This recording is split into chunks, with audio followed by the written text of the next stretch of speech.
Kalian punya saudara yang tipikal orang yang gampangan gak sih? Gampangannya seperti ini. Dek, kamu kan belum ada tanggungan. Kamu bisa minta tolong gak sama aku? Hah? Ya kan? Langsung, hah? Lalu mentang-mentang tidak ada tanggungan. Terus? Jadi gini, kalau kamu di posisi paling abang, ya kan, paling tua, janganlah langsung berbicara seperti itu. Jangan berbicara demikian, karena kalian tidak tahu persiapan apa yang harus dia perbuat.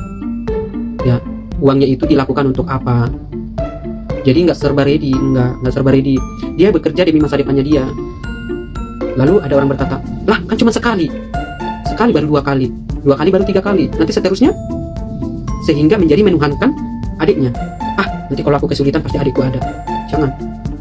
Jadi apalagi nih ya, kalian yang sudah bersaudara, ya maaf, kalian yang bersaudara sudah pada berkeluarga, sudah memikirkan hidup masing-masing, janganlah. Ya, janganlah. Kita pikirkan diri kita masing-masing, cari solusi yang terbaik, cari jalan yang terbaik. Bukan keberatan untuk menolong, tidak keberatan, tapi tutur bahasanya itu, kamu kan belum ada tanggungan. Benar, belum ada tanggungan. Terus nggak ada persiapan untuk menabung untuk masa depan keluarganya, untuk apa yang dia beli.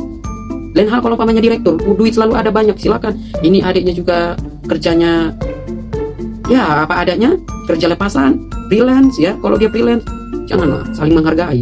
Apalagi kan dia sudah berkeluarga, hargai istrinya kalau dia hargai suaminya. Jadi jangan segampang kita berbicara, jangan segampang karena kita butuh, segampang itu kita berbicara. Jangan.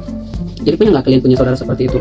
Jadi saran saya ya teman-teman, ya janganlah begitu. Kalau umpamanya kalian butuh, berbicaralah selayaknya, jangan berbicara semau jidatnya. Dek, minta tolong ya dek. Kebetulan aku bontot nih, aku paling bungsu di antara kami 7 bersaudara.